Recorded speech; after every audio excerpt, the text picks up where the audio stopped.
I never thought working overnight security at a storage facility would change my life. When I started at Secure Space Storage 3 months ago, I figured it'd be easy money, just me, a flashlight, and rows of silent units stretching into the darkness. My supervisor, Rita, was this no-nonsense woman in her 50s who'd worked there for 15 years. During my first week, she gave me one rule that seemed odd at the time. "Listen carefully," she said, looking me dead in the eye. "Never, and I mean never, open Unit 247 after midnight. I don't care what you hear." I laughed nervously. "What, is it haunted or something?" She didn't smile. "Just don't open it. Trust me on this." For the first 2 months, everything was routine. I'd walk my rounds, check the gates, drink terrible coffee, and watch old movies on my phone. Unit 247 was in the back corner of Building C, nothing special about it from the outside. Just another orange door with a standard padlock.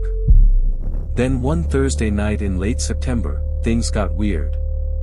I was doing my 2 a.m. patrol when I heard it, a thumping sound coming from Building C. Not like something fell. More like someone was pounding on metal from the inside. Methodical. Desperate. Thump. Thump. Thump. My heart started racing. I grabbed my radio to call Rita, but she was off that night. Protocol said to call the police if I suspected a break-in, but what if someone was actually trapped in there? What if they were hurt? I approached Building C slowly, my flashlight cutting through the darkness. The thumping got louder. And it was definitely coming from Unit 247. Thump. Thump. Thump. "Hello?" I called out. "Is someone in there?" The thumping stopped immediately. Then I heard something that made my blood run cold, a voice, muffled but clear. "Please, help me, can't breathe." Every instinct told me to help. I ran back to the office, grabbed the master key from the lockbox, and sprinted back to Unit 247. My hands were shaking as I fumbled with the lock. Rita's warning echoed in my head, but I pushed it aside. Someone needed help. I yanked the door open. The unit was empty. Completely empty. Not even a box or a piece of furniture. Just concrete walls and floor, dimly lit by my flashlight. "What the hell?" I muttered, stepping inside. That's when the door slammed shut behind me. I whirled around and tried the handle, locked from the outside. My flashlight flickered once, twice, then died completely.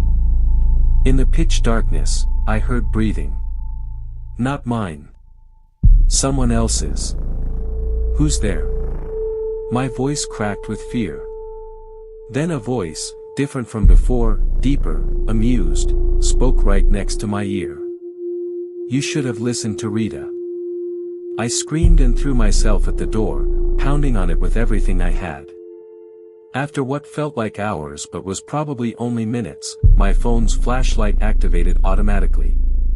The unit was still empty. I was alone. But written on the wall in what looked like fresh red paint were the words, "Now you know." I don't remember much after that. Somehow the door opened, maybe I hadn't actually locked it, maybe my panic made me think it was locked. I ran out of that building and didn't stop until I reached my car in the parking lot. I called Rita immediately, even though it was 3 a.m. "You opened it, didn't you?" she said quietly when she answered. I heard someone. They said they couldn't breathe." "It's a test," she interrupted. "The facility uses it to see if guards follow instructions. There's a speaker system, motion sensors, remote locks. They play recordings to simulate emergencies." "That's insane." "Why would they?" "Because in real emergencies, you need to follow protocol, not your emotions. You call for backup, you don't go in alone. You could have been fired tonight." I quit the next day. But sometimes, late at night, I still wonder about that voice, the second one, the one that whispered in my ear. The one Rita never mentioned. Because there's no speaker system that can do that. College was supposed to be the best 4 years of my life. Instead, my freshman year nearly became the last year of my life, all because of a roommate assignment gone horribly wrong. His name was Derek Paulson. When I first met him during move-in day, he seemed normal enough. Quiet, kept to himself, spent most of his time on his laptop with headphones on. We weren't going to be best friends, but I figured we could coexist peacefully. The first red flag came 3 weeks into the semester. I woke up at 3 a.m. to use the bathroom and noticed Derek wasn't in his bed.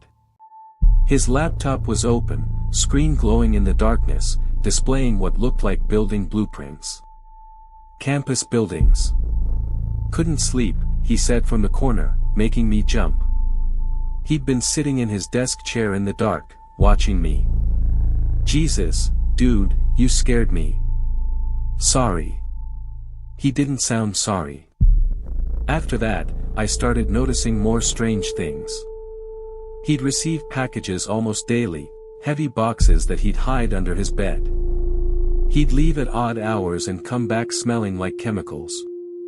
And he'd started talking to himself, muttering about showing them and making them understand. I wanted to request a room change, but my friend Tyler talked me out of it. You're being paranoid, man.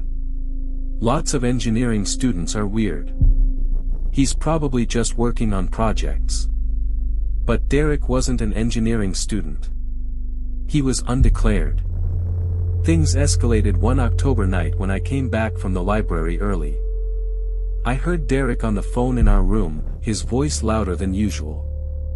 I'm telling you, it's perfect. Everyone will be in the main quad for the concert. Maximum impact.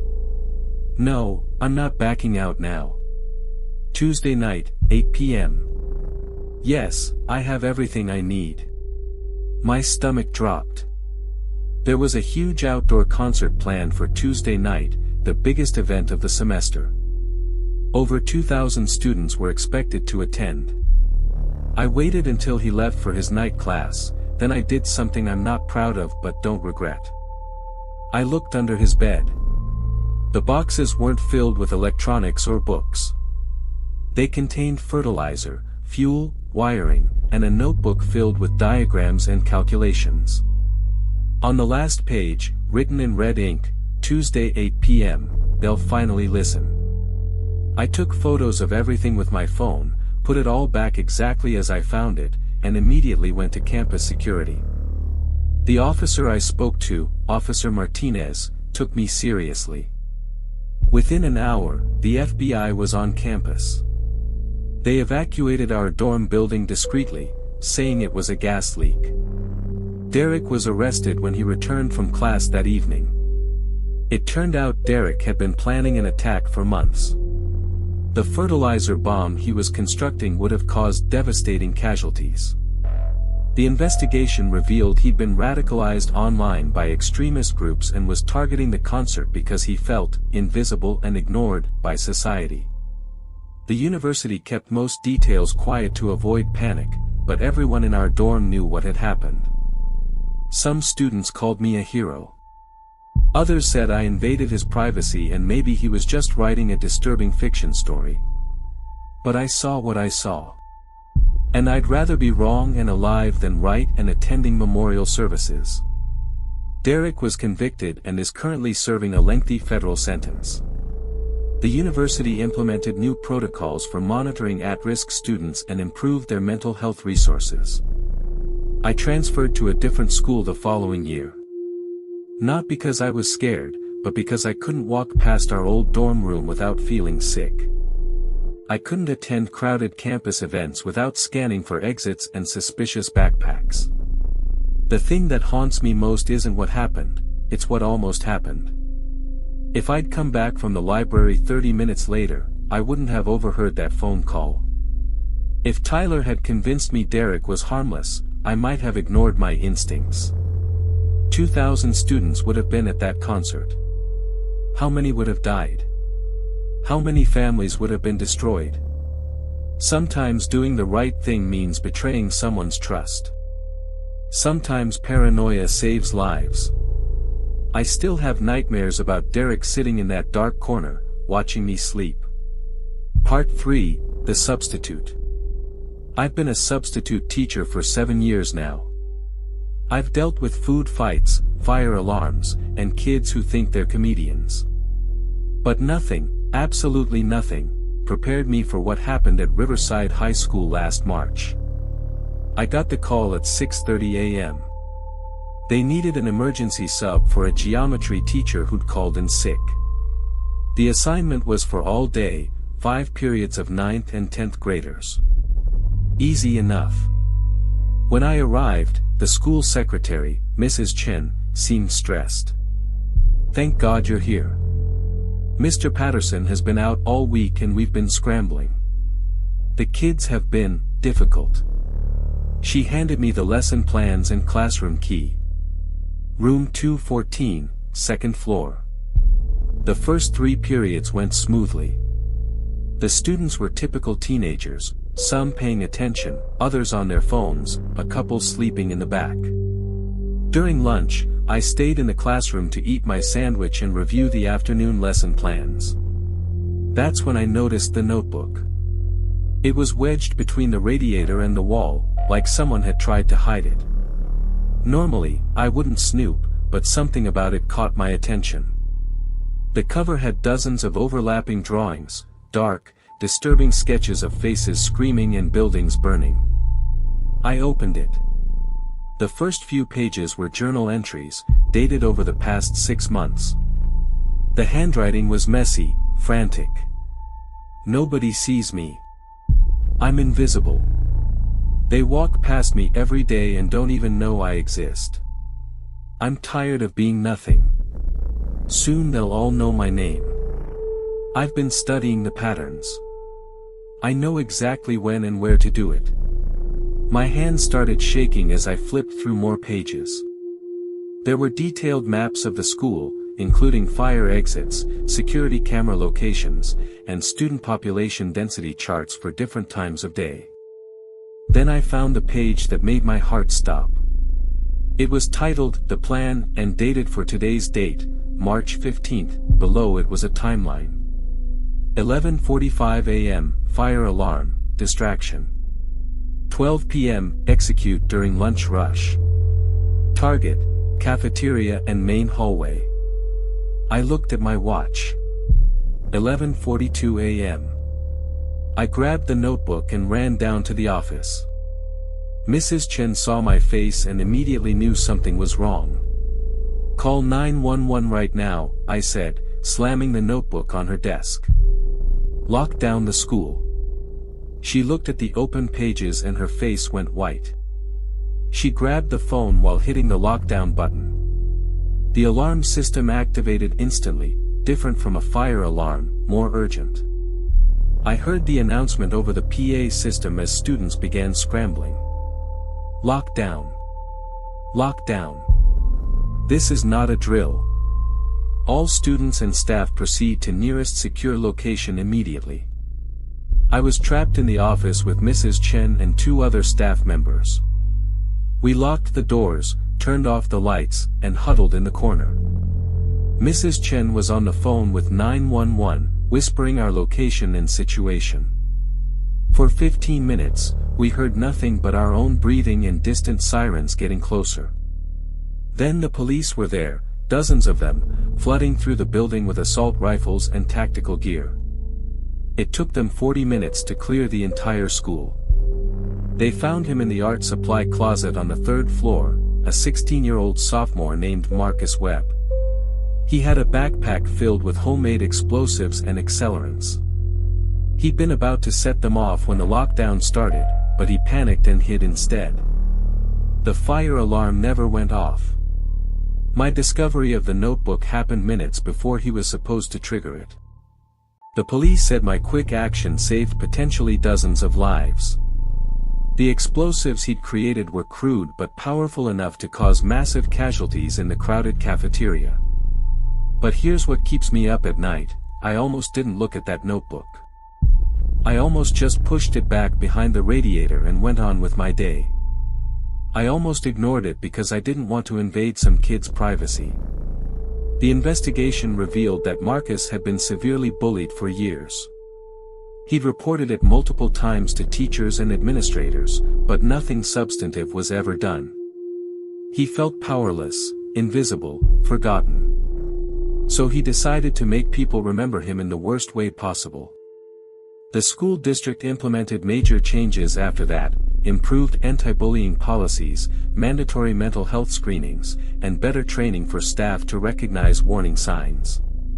But those changes came too late for Marcus, who's now in a juvenile detention facility, and too late for the students who'll carry the trauma of that lockdown forever. I'm not a hero. I'm just someone who found a notebook at the right time. But it makes me wonder how many other warning signs we miss every day because we're too busy, too overwhelmed, or too afraid to get involved. I still substitute teach. I still find the work rewarding. But now I pay more attention. I notice the quiet kid sitting alone. I report concerns even when I'm not sure they're valid. I'd rather be wrong 100 times than miss the one time it matters. Because March 15th taught me that sometimes the difference between tragedy and safety is just one person who decides to take a threat seriously. Sometimes being nosy saves lives.